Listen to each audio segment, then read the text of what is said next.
베네수엘라 아리랑 소피아입니다. 네, 오늘은 외교부 해외 안전여행에 대해서 이렇게 말씀드리면서 비행기 티켓 코스, 안전하게 오실 수 있는 코스를 안내해 드리도록 하겠습니다. 네, 오늘 그러니까 실시간으로 어떻게 보면 그 외교부 안전여행 경보 지역은 이렇게 바뀝니다. 근데 현재 오늘 상황에서 여행을 가면 안 되는 여행 금지 지역은 중남미는 일단 없고요. 아프가니스탄, 필리핀, 리비아, 시리아, 예멘, 이라크가 들어있습니다. 이거는 뭐 휴대폰이나 이렇게 뭐 컴퓨터에 들어가셔서 바로 확인하실 수 있습니다. 근데 거의 아프가니스탄, 리비아, 시리아, 예멘, 이라크는 전 지역이고요.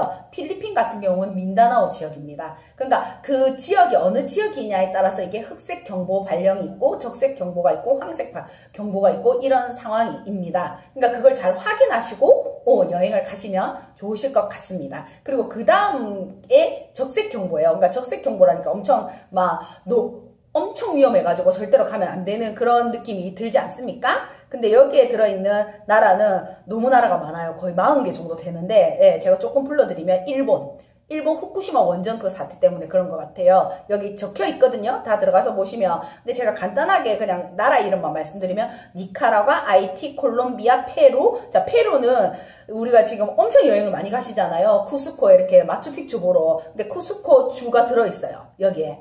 네, 일단 들어있고, 그 다음 방글라데시, 인도, 파키스탄, 말레이시아도 지금 이민도 많이 가고, 어떻게 보면 여행도 많이 가시잖아요. 네, 미얀마, 태국도 얼마나 많이 갑니까? 태국, 필리핀 또 들어있어요. 지금 흑색 경보에도 들어있고, 적색 경보에도 들어있는 나라입니다. 필리핀, 레바논, 모로코, 사우디아라비아, 알제리, 이란, 이스라엘, 이집트, 티니지, 나이지리아, 니제르, 말리, 모리니티, 부룬디, 수단, 에티오피아, 중앙아프리카, 차드, 카메룬, 케냐, 코트디부아르, 러시아, 우크라이나도 들어있고, 조지아도 들어있고, 터키도 들어있고요. 파푸아뉴기니도 들어있어요. 물론 여기에 베네수엘라 들어있습니다. 네, 그러니까 지금 제가 말씀드린 거는 다 지금 읽지를 못했어요. 시간도 너무 낭비되고 이건 들어가서 보시면 되니까. 그러니까 이 모든 지역의 사람들이 다 여행을 안 갈까요?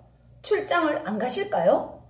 근데 중요한 거는 이거는 특정 지역, 그러니까 특정 수도, 특정 지역이 이렇게 되어 있는 거고, 전 지역이 되어 있는 데도 있어요. IT라든지는 전 지역이 위험하다라고 되어 있는 데가 있고, 황색 경보 이것보다 좀 밑에 낮은 단계로 내려가면은 남미 거의 나라 다 있어요. 온두라스, 과테말라, 거의 멕시코, 브라질, 모든 나라 다 들어있어요. 거의 중남미 나라는 다 들어있다고 보시면 됩니다. 네. 그러니까 이거를 이렇게 베네수엘라가 전체가 다 위험하고 몹쓸 똥내고 이런 식으로 너무 뉴스를 하고 댓글도 그렇게 다시니까 제가 너무 답답한 거예요. 요즘 세상이 어떤 세상인데 구글어스 이렇게 보면은 여기 지역 저희가 살고 있는 지역을 보시면은 요트 대놓고 어떻게 보면 카이트 타면서 집 앞에 바로 요트 대요. 차 대고 이렇게 해서 살고 있거든요. 그게 다 보여요. 구글어스로 보시면.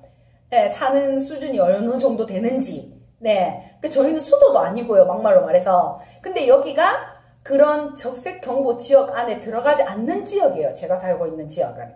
그리고 유명 관광지나 이런 데도 안 들어갑니다. 마가리따라든지 이런 게 안 들어가니까 그런 걸 잘 이렇게 보시고 놀러로 오시면 좋으실 것 같아요. 그러니까 카라카스라든지 위험한 지역으로 이렇게 인을 하시지 마시고, 인아웃을 하시지 마시고, 저희 동네에 이렇게 바르셀로나라고 있어요, 공항이. 이게 바르셀로나 공항은 공항 코드는 BLA입니다.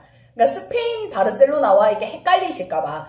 웃긴 거는 그 황색 경보 지역에 스페인 바르셀로나도 들어있어요. 하여튼 그걸 잘 보시고 외교부나 이런 데는 너무 위험한데 가서 탈이 나면 안 되니까 조금 위험하면 다 이렇게 하시는 것 같아요. 이랬든 저랬든 저희 지역은 적색 경보 지역에 들어있지 않습니다. 네, 그래서 BLA 이렇게 바르셀로나 공항으로 바로 오시면 좀 더 안전하게 여행을 하실 수가 있고, 또 아리랑에서 바르셀로나 공항으로 오시는 분은 무료 픽업을 해드립니다. 그러니까 안전하게 오셔서 이렇게 여행을 하시면 됩니다. 그래서 현대나 이쪽에 오시는 분들이 거의 다 카라카스를 이렇게 거치지 않고 바르셀로나 공항으로 바로 인아웃을 하고 계십니다. 공항도 쪼만해요. 공항도 진짜 해서 예, 바로 그냥 이렇게 나오시면 됩니다. 픽업 할 때도 그렇고. 네, 그래서 너무 이렇게 제가 이 유튜브를 지금 촬영하고 있는 이유는 뭐냐면 너무 무서워하세요.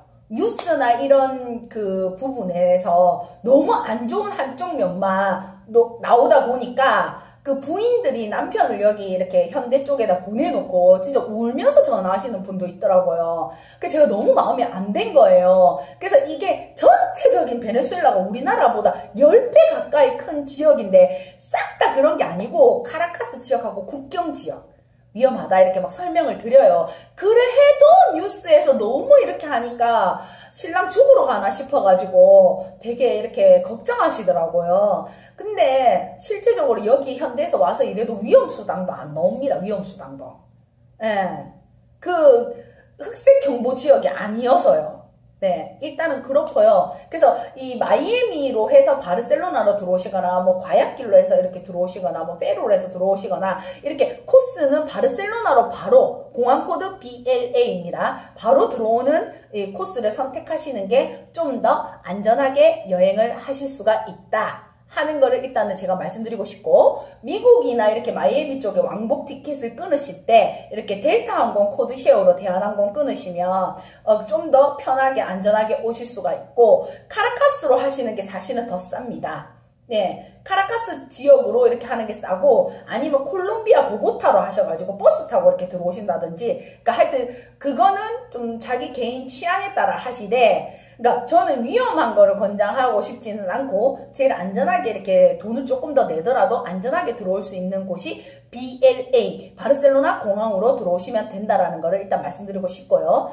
또 여기에서 좀 아셔야 될 게 뭐냐면, 국제선을 이렇게 타실 때 베네수엘라에서는 4시간, 4시간 전에 가셔야 돼요. 일 처리도 일단 늦은 데다가 공항이 쪼만해요. 그래서 미리 가셔서 이렇게 하시지 않으시면 비행기를 못 타실 때도 있다는 거 일단 말씀을 드립니다. 국내선은 2시간 전에, 국제선은 4시간 전에 가야 돼요. 짐을 미리 받아가지고 이렇게 문 닫아버립니다. 그러니까 2시간 전에, 이렇게 2시간 안이라 해야 되나? 1시간, 2시간 전에 가시면은 창고에 사람이 없는 경우가 있어요. 왜냐면 오버부킹을 하지 않습니까? 합법적이에요. 그러니까 항공법상 이렇게 합법적인 거예요. 130%까지 오버부킹을 해도 합법적이니까 먼저 온 사람들 위주로 비즈니스 클래스여도 짤 없습니다. 안 태워줍니다.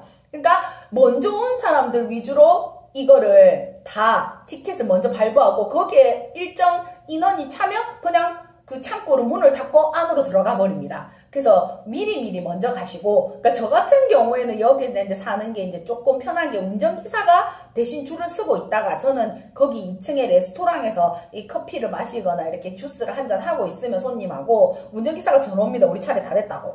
줄 서 있으면. 그렇게 하면 내려가서 티켓 받아서 안으로 들어가시거나 좀 더 이렇게 얘기하고 놀다가 안으로 들어가는 방향으로. 왜냐면 4시간 전에 가니까 너무 지루하잖아. 그 줄 서가지고 있고 이렇게 하면 너무 지루하시니까 제가 같이 가서 이렇게 놀아드리고 이렇게 합니다. 자, 그 다음에 제가 알려드리고 싶은 부분은, 원래는 이렇게 환율이 블랙마켓 환율이랑 이렇게 공식 환율이 차이가 많이 나서 볼리바르로 이렇게 티켓을 구매할 때는 많이 쌌었어요. 되게 이렇게 국내선 같은 경우에는 10달러 미만으로 살 수 있을 때도 많았었어요. 근데 지금은 디컴이라고 공식 환율을 3,200원대로 올린 상황이라서 실제적으로 볼리바르로 사나 달러로 사나 큰 차이가 없으니까 카약이라든지 뭐 스카이 스캐너라든지 마이트립이라든지 이런 다른 그냥 사이트에서 구입하시면 되는데, 그러니까 베네수엘라 항공사 중에서는 이렇게 라세르도 있고 뭐 여러 가지가 있는데 아비오르만 유일하게 그게 가능한 상황에 지금 있습니다. 그러니까 판매가 원화로도 뜨고 달러로도 뜨고 이렇게 아비오르만. 예. 그래서 아비오르를 구매하실 때 이렇게 그냥 카드 결제하시거나 하셔서 구매하셔도 큰 요즘에는 손해가 없다. 옛날에는 차이가 많이 나서 거의 뭐 5배, 10배 정도 차이가 나서 손해가 많았어요. 근데 지금은 차이가 없고 거의 이렇게 30달러 수준입니다. 국내선 30달러, 이 30달러 수준인데, 자, 여기에서 다른 나라와 다른 점.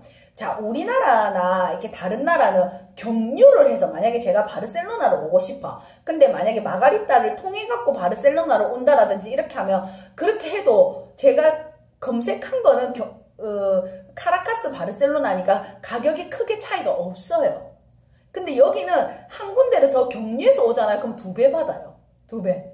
그러니까 어디를 경유하는 게 더 비싸게 나오기 때문에 무조건 다이렉트로 오는 코스를 하셔야지 싸게 구매하실 수가 있습니다.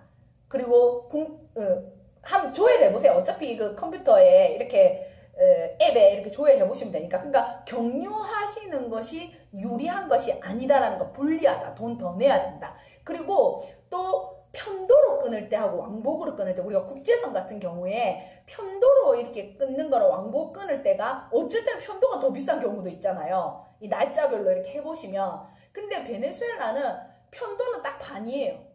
반. 예. 그러니까 만약에 내가 편도가 이렇게 마이애미까지 가는 게 $350다, 왕복은 $700. 뭐 이런 식으로 거의 이게 좀 정해져 있어요. 날짜가 좀 바뀌어도 크게 차이가 없어요. 여기는.